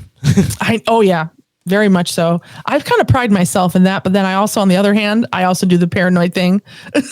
I go back and forth. It depends on like the situation and what's going on and where I'm at and everything. But yeah, we definitely fall victim to that. I mean, you can't help it. I mean, being an aware person, you're going to fall into those trends sometimes. Or, it's gonna with the stuff you're diving into, like if you're diving into government conspiracies, you might spend the next couple hours where every single time, somebody walks by and touches like their ear, you're going to be like, yep, that's a Fed. Oh my God.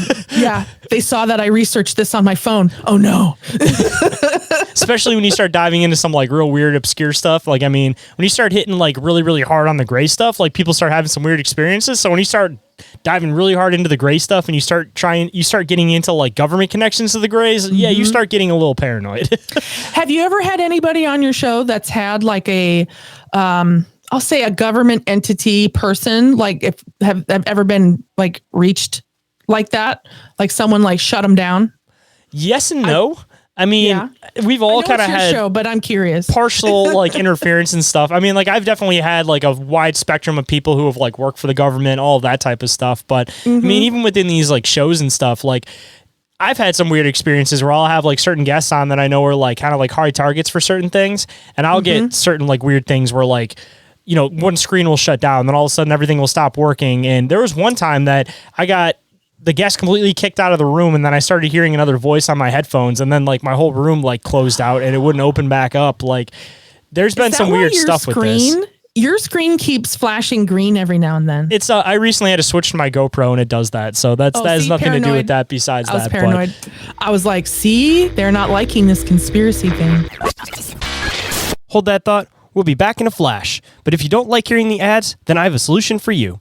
You can get ad-free and early access to this show and Bizarre Encounters with Shayn Orin on the Open Minds Media Patreon for just $1 a month. That's less than the price of a bag of chips, and it's a great way to support the show and all the hard work behind it. And if you're interested in merch store discounts or premium video versions of the show, then there are a few other tiers with additional benefits and 7-day free trials available. Now let's get back into it. I mean, they definitely... People think that, when it comes to who they follow, who they track, like, oh, I'm just some random podcaster. Like, there'd be no reason for them to actually like follow me, anything like that. And I'm not saying that, there's literally like a bunch of government agents every time somebody does a show, they're sitting here with their headphones on listening like, all right, you need to rush in at this point. Inquiries of the reality is talking about today. But on the flip side, it's like, considering a lot of the stuff that we do talk about on these shows, I mean, how much AI is there? How many algorithms and stuff are there set up? Like, there's definitely a means of running certain shows through like filters, especially if you know what you're talking about. And I mean, even though it's not like a giant show, I mean, you got a couple hundred listeners, even you got a couple thousand listeners, whatever. I mean, how do you think that these movements start? They start from the ground. Like, this is why, it starts with really small people. Like, all these weird government, the whole like mass shooting thing that's been going on, all these things going on with, these supposed shooters going after, Trump and everything. Like, you start diving into those and you realize that there's like these interventions from government organizations where, this kids will start posting stuff online. Then all of a sudden these random guys come up and they're like, hey, do you know how to make a bomb? Do you know how to do this? Do you know how to do that? And then you realize that those are government agents. Then it's like, all right, so if you got government agents listening to some 17-year-old kid that's posting weird stuff on Twitter, like, they're running algorithms and feeds past everybody. And it's just a matter of where you're ranked as far as how much attention they have to pay to you.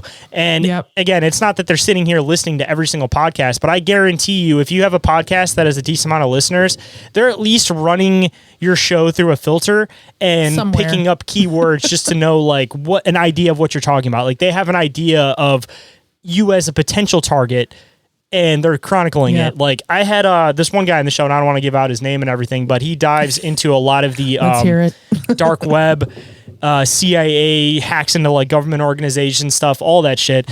And he got into apparently a list of a bunch of like podcasts that they watched, and like the list you'd be pretty surprised by. Like, I brought up to him at one point that on my demographics, I'm like, oh, there's people in Washington DC that listen to the show. He goes, oh, that isn't what you think it is. And he ended up showing me this list, and he's like, yeah, dude, they listen to a bunch of these podcasts. They always want to know what people are talking about. They gotta rank you as a potential target so that if it gets to a point where you start becoming radicalized, they already have a backlog on you. He's like, they're not worried about you and what you're saying directly right now, but they're worried about, one, what they can radicalize you into, or once you become radicalized, they want to have a back record. So it's like they keep a backlog on all this stuff. Like, people got to be aware of that type of shit. Like, anything you post online, anything like that, people don't think their information's important, but it's being chronicled just in case, because one day when you post the wrong thing, they might start looking into all this stuff that you've been saying in the past, and then they know that, all right, this one we might want to keep an eye on. I figure the government's already watching me because I was in the military. They have my DNA, they have everything, so I can't avoid that.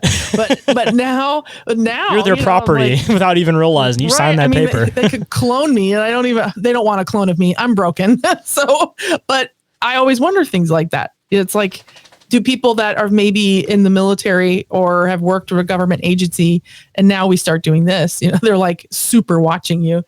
See, the one guy that I'm talking about in particular, he was going to go and work for basically trying to shut down a bunch of stuff with like the dark web and like these like, people doing smut films, all that type of stuff.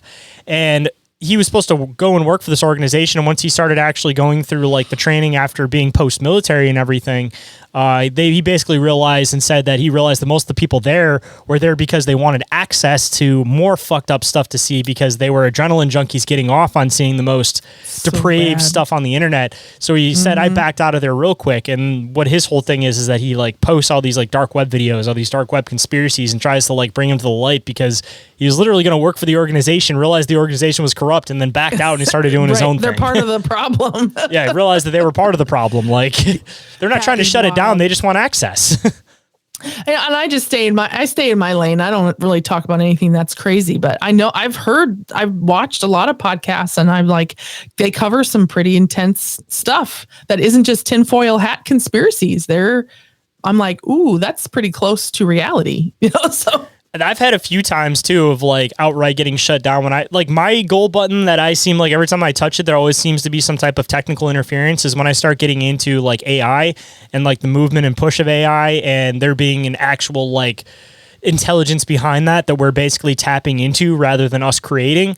And it's just a matter of us creating like a body for it to exist in rather than Ooh, us that's a horror creating it movie waiting to itself. happen. But every single time I get into that, I start having technical issues. Like I had one episode a long time ago where I was on one of the early AI chat bots and I was having a conversation with this thing, and I got it to a point where I was like asking it like, hey, what does artificial intelligence stand for? And it goes, it's Layzell intelligence. And then I started asking it like, what is the true intention of it? And then it starts talking about like, oh, the true intention of artificial intelligence is to be able to control the minds of the individual, blah, blah, blah, blah, blah. And then all of a sudden it just snapped back to like auto responses, almost like somebody got kicked out of the chair and it's just like, stop it. All right. Yeah. And then right after that, boop, like there's just the camera, the whole fucking feed just kept dropping out back and forth, back and forth. Oh my gosh. Whenever I start it's like hitting that stuff, paranormal it starts stuff. hitting every time. Demons That in the is system wild. or artificial intelligence, and always hit Yeah. technical issues. Because that always happens in like any paranormal thing. It seems like if you really strike a chord, all of a sudden batteries start dying. Yep. Yeah, like so it's very similar. You know In you're my onto mind- something if weird shit starts happening. If you start making people angry, you're onto something. If you're Like, looking into I'm- grays and then all of a sudden you got black SUVs outside your house, you're probably onto something. Yeah, you're like, oh, I'm right. Yeah, and I think it was like I did the Heaven's Gate episode, and I did so much research on that, and I dove every piece of audio, everything I could possibly get my hands on. It took me over a year to be ready to do it, and I had people reach out to me that are current people that are in it, and they weren't not happy. They were not happy, and they told me to stick to cryptids. And I said, okay, I'm doing something correct. Even within cryptids, I mean, there's still a lot with that. I've had a few people, particularly when you start diving into like the Dogman stuff, which obviously seems to have a lot of like government connection to it, weirdly enough. Like, Isn't that weird? I've had a few people that'll mention like, oh, we went to go investigate this Dogman area, and then these unmarked SUVs showed up and basically said like, we know what you're doing here. You need to get the hell out of this area now. I wonder why. Like, if they created it or what?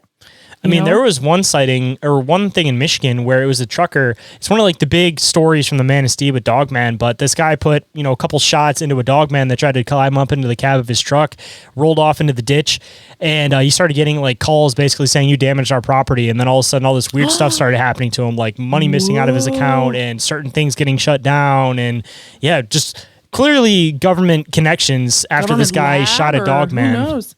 That's crazy. Because it's like early cryptids are hard because it kind of like your science was still kind of juvenile when it comes to creating things in modern day. But now think about the things we can create.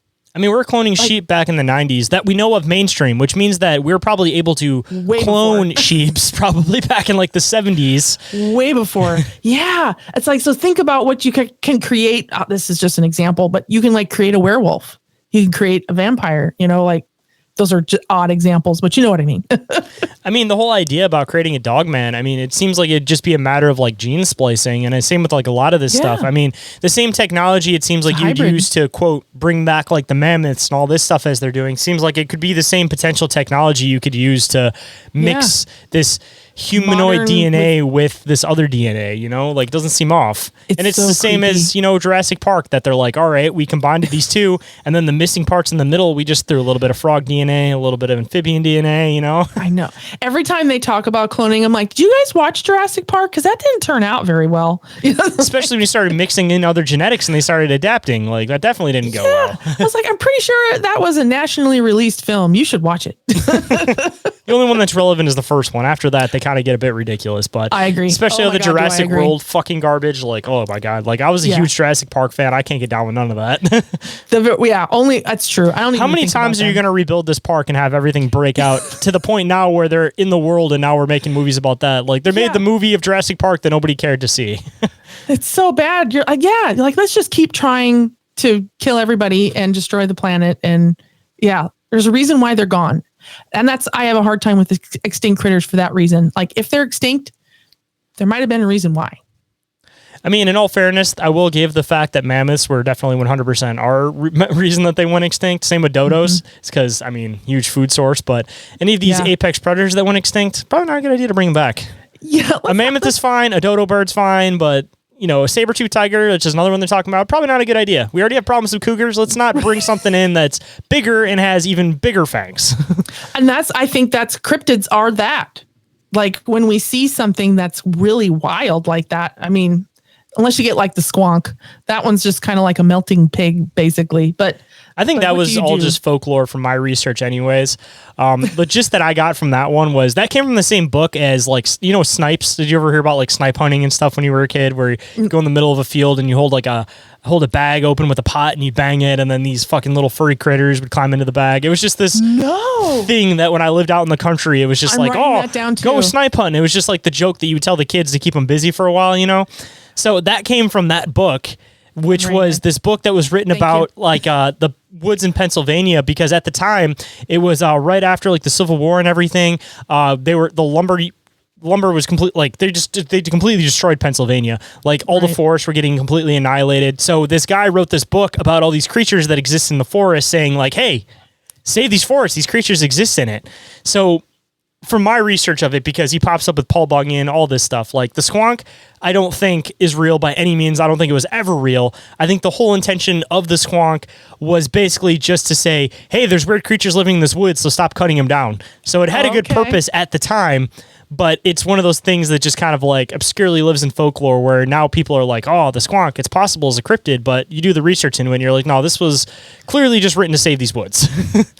Well, and that's a lot of it. A lot of, I'll say, things like that. They create these stories like genies. You know, I just did an episode on Jinn. It was really kind of a way to keep your moral compass. You can't go to the mountains because this will happen. You can't cheat on your wife or this will happen. It was just a matter of protecting people from themselves.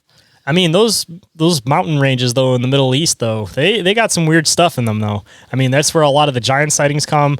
There's a lot of weird, quote, like, Jinn videos. Like, I don't know if you've seen those ones where it's, like, a handful of, like, Middle Eastern guys in the middle of, like, a cave in the middle of nowhere, and there's, like, a hole in the ground, and there's, like, something down there, and you can see it moving around, and you can see these, like, eyes and stuff, and they're all freaking out trying to cover the hole up and everything. It's like a wraith. Like, yeah. Like no. I think there's some weird stuff in those mountains. I mean, I feel like there's some validity to the whole Jinn idea.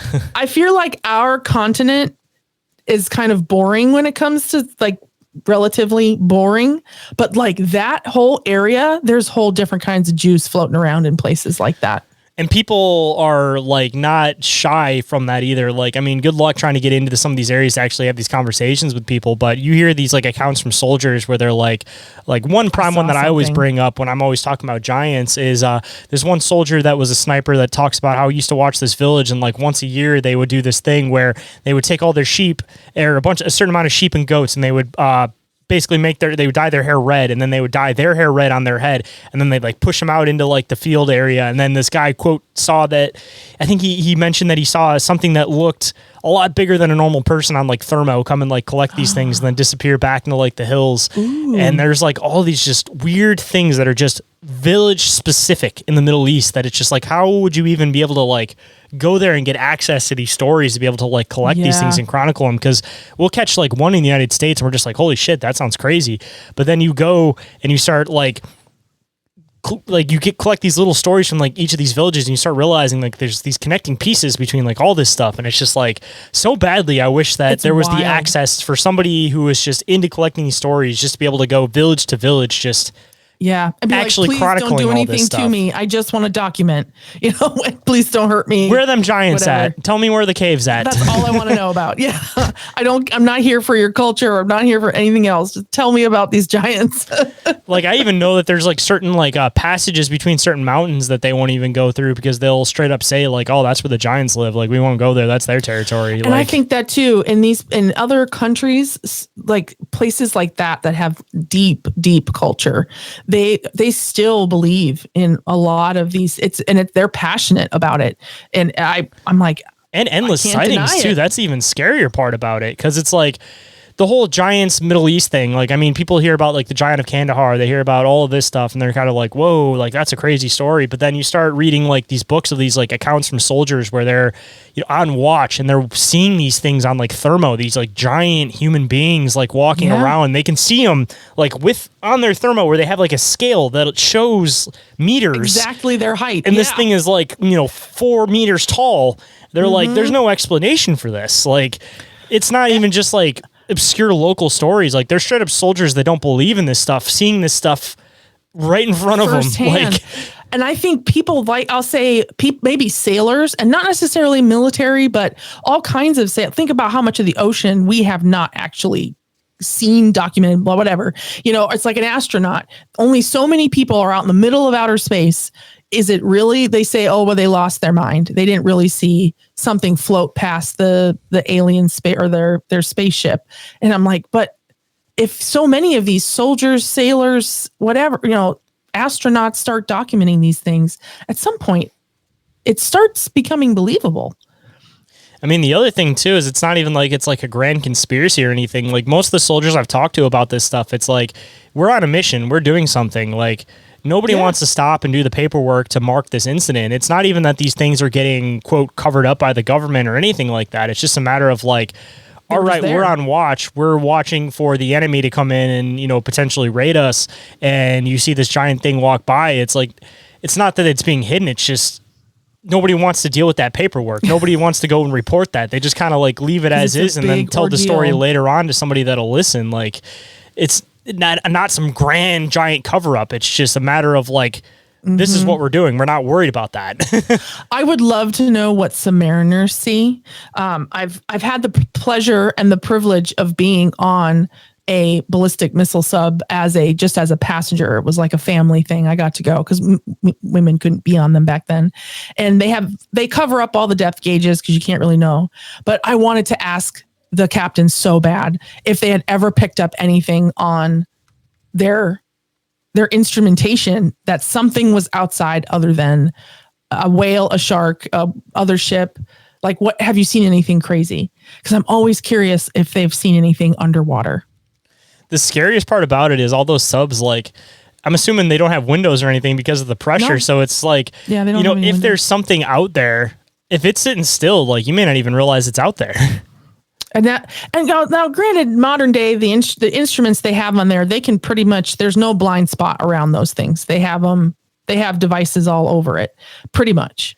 And but if something's sitting still or if it's the same depth or temperature or whatever, yeah, I want to know. Or there's something that you think is like a giant like rock structure and it's not. It's not. Yeah. So you're not even expecting it to move. It's not even that you're overlooking it on the radars. It's just that you see that it's there. You're like, oh, it's a giant hill, but it's not a hill. It's a spine. Oh my God. It's like those rock creatures. And was it the Neverending Story 2? I think that had those crazy rock men. Yeah. Only underwater. It's kind of like the Norwegian trolls thing that, all the mountains are actually trolls. And then as soon as the sunlight comes, then they got to freeze. They freeze. Yes. Oh my gosh. I love all that lore. It's been so fun. Well, it's like hours of reading. Exactly. I would say I could dive into the troll stuff. I think we did a troll episode a long time ago for Bizarre Encounters, but I, butchered all the names because I'm not Norwegian and those are some hard words. No, I'm from Wisconsin. I say everything wrong. Stay tuned, guys. This is our last break. But if you enjoyed the show and you think I deserve it, then please leave a review or rating for this show on iTunes, Spotify, or any other podcatcher you happen to use. Your continued support is what makes the show possible, and your opinions go a long way to help the show grow and improve. So thank you. Now feel free to skip past these ads so we can get back to the show. And we are back, so let's get back to it. So, kind of starting to wrap up towards the end, and definitely this has been a really, really fun conversation. I always like to end the show with some words of wisdom. So, if there is any words of wisdom that you might want to bestow on the listeners today, what might it be? Yeah, I think two pieces. Real quick. One is if you are a paranormal investigator, please abide by the basic rules of human decency, be safe, use science, and be safe. That is very important. That I think a lot of people fall to that. They do something silly. The other one is be curious. Don't be afraid to read a book. Read lots of examples. If your sample size is bigger, you can get a better idea of what you're looking at. So just be that person. Don't be afraid of libraries. Don't be afraid to ask. I'd be curious. It's the only way you can ever learn is by asking questions. Hence, even the name of the show, Inquiries of Our Reality. The only way to explore this reality is by asking questions. Yeah, nothing crazy deep. Just Use your brain. Good solid words of wisdom, though. It doesn't always need to be deep, but it's still impactful. Yeah, I hope so. And then if anybody wanted to come and check out any of the work that you got going on, they want to come and check out your podcast, they wanted to possibly even contact you, where can people come and find you on the internet? So the best place to go for everything, so it's like the good kind of center, is creepyconfidential.com. You can look at all of our past live episodes. You can look at our past regular, like scripted, full researched episodes. We have events. There's library lectures. I go to cities within the area, hopefully farther now. They're free library lectures on weird, creepy things that you can learn about. Paranormal is usually the hot topic. And if you want to find on social media, at Creepy Confidential everywhere, you can always reach out, comment, check out who's going to be on the live stream, and absolutely just say hi. I love it when people say hi. And I appreciate you making the time to come on today, and I'm really looking forward to next time we get to chat. And I think we set something up for your show, so I might even end up popping up on your show at some point, I believe. You're like, oh, I'm going to slide that in. Just so people have something to look out for. I mean, why not? Absolutely. Absolutely. If you guys enjoyed today's conversation and want to show some love, smash that follow icon and share today's episode with a friend. Grassroots support from listeners like you guys is exactly how the show grows. So anything you guys do to help the show grow, I greatly appreciate. And if anyone would like to get in touch with me for any reason whatsoever, you guys can do so through email, which is increaseofourealitypodcast@outlook.com, or through social media. Instagram and Facebook are the ones that I'm the most active on. Or you guys can get a hold of me through the submission forum, which is available at the top of the link tree. And the last way you guys can get a hold of me is through the hotline, and that number is 313-364-1551. And you guys can text or call that, whatever is easier for you guys, and whatever means to get a hold of me. Just don't forget to get a hold of me, because I would absolutely love to hear from you guys. And if you guys have some free time, don't forget to check out the awesome friends of the show, I Know Squatch, Snarly Yell Natural Products, Cryptoteology, and Big Ape Threads. And our friends with affiliate links, Dimension Devices, Oregon-ite, and Sticker Mule, with additional discounts and credits available. More information on those is available down in the show notes.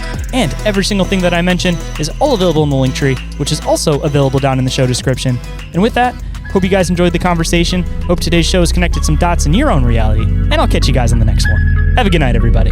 Reality isn't what it seems. Abductees taking aboard a craft with a tractor beam.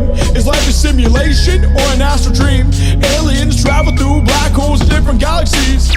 Life is a bizarre odyssey, with the mic talking about philosophy. Well, Bigfoot is stalking campers as a Wendigo walks through the woods of sharpened antlers, using a Ouija board to talk to the dead like a necromancer. There's so many questions and not enough answers. So if you're interested in mysteries and abnormalities, tune in and listen to Inquiries of Our